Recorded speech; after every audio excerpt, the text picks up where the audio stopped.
Hello friends, ओम श्री गणेशाय नमः। जय श्री कृष्णा। आप सभी का स्वागत है आपके अपने यूट्यूब चैनल पर।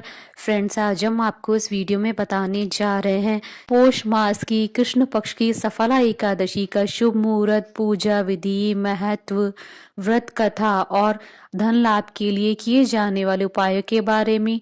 फ्रेंड्स, वीडियो शुरू करने से पहले आपसे रिक्वेस्ट है, अगर आप हमारे चैनल पर नए हैं और आपने अभी तक चैनल को सब्सक्राइब नहीं किया है तो प्लीज़ सब्सक्राइब कीजिएगा चैनल को, साथ ही प्रेस कीजिएगा बेल आइकन को, जिससे नए वीडियो से रिलेटेड नोटिफिकेशन आपको तुरंत प्राप्त हो सके। और वीडियो पसंद आने पर वीडियो को लाइक और शेयर जरूर कीजिएगा ताकि सभी भक्तों को इस वीडियो का लाभ प्राप्त हो सके।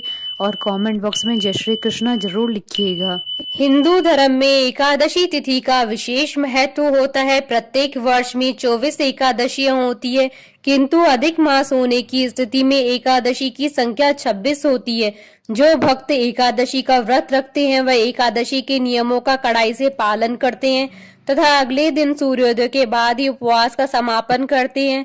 एकादशी व्रत करने के दौरान सभी प्रकार के अनाज का सेवन वर्जित होता है। जो लोग किसी कारणवश एकादशी का व्रत नहीं रखते हैं उन्हें एकादशी के दिन भोजन में चावल का प्रयोग नहीं करना चाहिए तथा झूठ व परनिंदा से बचना चाहिए। जो व्यक्ति एकादशी के दिन विष्णु सहस्त्र नाम का पाठ करता है उस पर भगवान विष्णु की विशेष कृपा बनी रहती है।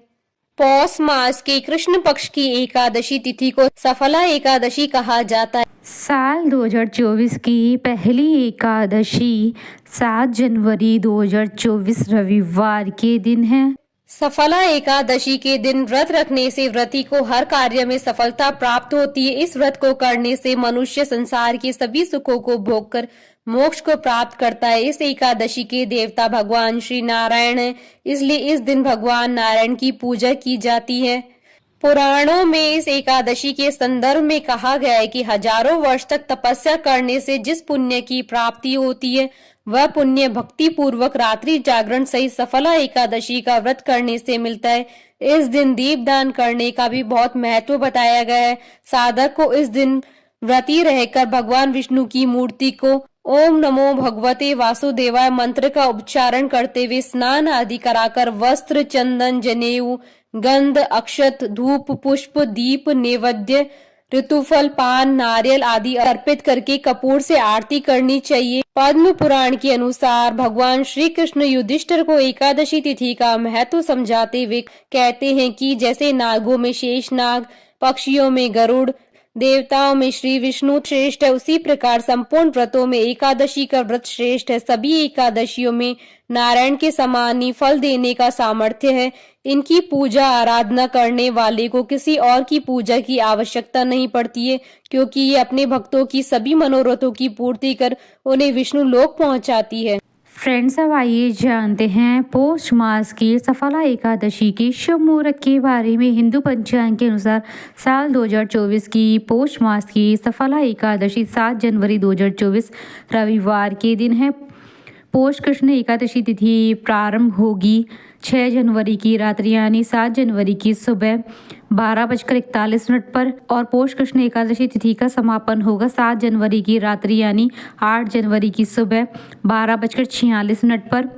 व्रत पारण का समय रहेगा 8 जनवरी 2024 को सुबह 7:17 से सुबह 9:24 तक और द्वादशी के दिन हरिवासर समाप्ति का समय रहेगा 8 जनवरी 2024 को रात्रि 11:58 पर। फ्रेंड्स, अब आइए जानते हैं सफला एकादशी की पूजन विधि के बारे में। इस एकादशी पर भगवान विष्णु की पूजा की जाती है। इस दिन सुबह जल्दी उठकर स्नान कर विष्णु जी के समक्ष व्रत करने का संकल्प ले। व्रत रखने वाले लोग सुबह और शाम के समय भगवान विष्णु के साथ माता लक्ष्मी की पूजा करें। व्रत में सात्विक भोजन ही ले और नमक का इस्तेमाल न करें। दीप, धूप, नारियल, फल, सुपारी, लौंग आदि का प्रयोग करते हुए भगवान की विधि विधान से पूजा करें। एकादशी कथा जरूर पढ़ें और अंत में विष्णु जी और माता लक्ष्मी जी की आरती उतारकर उन्हें भोग लगाएं। इस दिन रात्रि में जागरण कर श्री हरि के नाम के भजन करने का बड़ा महत्व है। व्रत के अगले दिन द्वादशी पर किसी जरूरतमंद व्यक्ति या ब्राह्मण को भोजन कराकर दान दक्षिणा देकर व्रत का पारण करना चाहिए। एकादशी के दिन बिस्तर पर नहीं जमीन पर सोना चाहिए। मांस, मदिरा, लहसुन और प्याज का सेवन न करें। सफला एकादशी के दिन सुबह दांतुन करना वर्जित माना गया है। इस दिन किसी भी पेड़ या पौधे की फूल पत्ती तोड़ना भी अशुभ माना जाता है। फ्रेंड्स, अब आइए जानते हैं धन लाभ के लिए किए जाने वाले उपाय के बारे में। श्री हरि विष्णु की पूजा श्री लक्ष्मी जी के साथ संयुक्त रूप से करें। माँ लक्ष्मी को सौंफ और श्री हरि को मिश्री अर्पित करें। श्री हरि की पूजा के बाद ओम ह्रीम श्रीम लक्ष्मी वासुदेवाय नमः का 108 बार जाप करें। सौंफ और मिश्री को एक साथ रख लें और रोज प्रातः ग्रहण करें। फ्रेंड्स, अब आइए प्रारंभ करें सफला एकादशी की पौराणिक व्रत कथा। धर्मराज युधिष्ठिर कहने लगे कि जय जनार्दन, अब आप मुझे कृपा करके पौष मास के कृष्ण पक्ष की एकादशी के विषय में बतलाइए। इस एकादशी का क्या नाम है तथा इसकी व्रत का क्या विधान है, इसकी विधि क्या है, इसका व्रत करने से किस फल की प्राप्ति होती है, कृपा करके ये सब विधि पूर्वक कहिए। भगवान श्री कृष्ण बोले, पौष मास के कृष्ण पक्ष में आने वाली इस एकादशी को सफला एकादशी कहा जाता है। इस एकादशी के देवता श्री नारायण हैं। विधि पूर्वक इस व्रत को करना चाहिए। जिस प्रकार नागों में शेषनाग, पक्षियों में गरुड़, सब ग्रहों में चंद्रमा, यज्ञों में अश्वमेघ तथा देवताओं में भगवान विष्णु श्रेष्ठ हैं, उसी तरह सब व्रतों में एकादशी का व्रत श्रेष्ठ है। जो मनुष्य सदैव एकादशी व्रत करते हैं वे मुझे परम प्रिय है। इसका महात्मा मैं तुमसे कहता हूँ, ध्यान पूर्वक सुनो। भक्त वत्सल भगवान श्री कृष्ण कहने लगे कि धर्मराज, मैं तुम्हारे स्नेह के कारण तुमसे कहता हूँ कि एकादशी व्रत के अतिरिक्त मैं अधिक से अधिक दक्षिणा पाने वाले यज्ञ से भी प्रसन्न नहीं होता हूँ। अतः इसे अत्यंत भक्ति और श्रद्धा से युक्त होकर करें। हे राजन, द्वादशी युक्त पौष कृष्ण एकादशी का महात्म तुम एकाग्र चित्त होकर सुनो। चंपावती नगरी में एक महिषमान नाम का राजा राज्य करता था। उसके 4 पुत्र थे। उसमें लुम्पक नाम वाला बड़ा राजपुत्र महापापी था। वह पापी सदा पर स्त्री और वैश्यागमन तथा दूसरे बुरे कामों में अपने पिता का धन नष्ट किया करता था। सदैवी देवता, ब्राह्मण, वैष्णवों की निंदा किया करता था।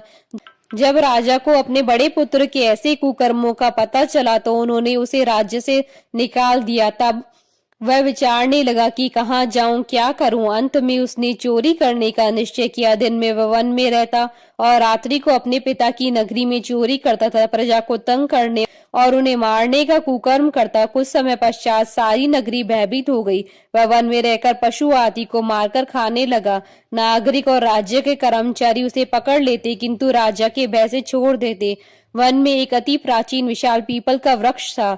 लोग उसकी भगवान के समान पूजा करते थे। उसी वृक्ष के नीचे वह महापापी लुम्पक रहा करता था। उस वन को लोग देवताओं की क्रीड़ा स्थली मानते थे। कुछ समय पश्चात पौष कृष्ण पक्ष की दशमी के दिन वह वस्त्रहीन होने के कारण शीत के चलते सारी रात्रि सो नहीं सका। उसके हाथ पैर अकड़ गए। सूर्योदय होते होते वह मूर्छित हो गया। दूसरे दिन एकादशी को मध्याह्न के समय सूर्य की गर्मी पाकर उसकी मूर्छा दूर हुई। गिरता पड़ता वह भोजन की तलाश में निकला। पशुओं को मारने में वह समर्थ नहीं था, अतः पेड़ों के नीचे गिरे हुए फल उठाकर वापस उसी पीपल के वृक्ष के नीचे आ गया। उस समय तक भगवान सूर्य अस्त हो चुके थे। वृक्ष के नीचे फल रखकर कहने लगा कि हे भगवान, अब आपके ही अर्पण है ये फल, आप ही तृप्त हो जाइए। उस रात्रि को दुख के कारण रात्रि को नींद भी नहीं आई। उसकी इस उपवास और जागरण से भगवान अत्यंत प्रसन्न हो गए और उसके सारे पाप नष्ट हो गए। दूसरे दिन प्रातः एक अति सुंदर घोड़ा अनेक सुंदर वस्तुओं से सजा हुआ उसके सामने खड़ा हो गया। उसी समय आकाशवाणी हुई कि हे राजपुत्र, श्री नारायण की कृपा से तेरे पाप नष्ट हो गए। अब तू अपने पिता के पास जाकर राज्य प्राप्त कर। ऐसी वाणी सुनकर वह अत्यंत प्रसन्न हुआ और दिव्य वस्त्र धारण करके भगवान आपकी जय हो कहकर पिता के पास गया। उसके पिता ने प्रसन्न होकर उसे समस्त राज्य का भार सौंप दिया और वन का रास्ता लिया।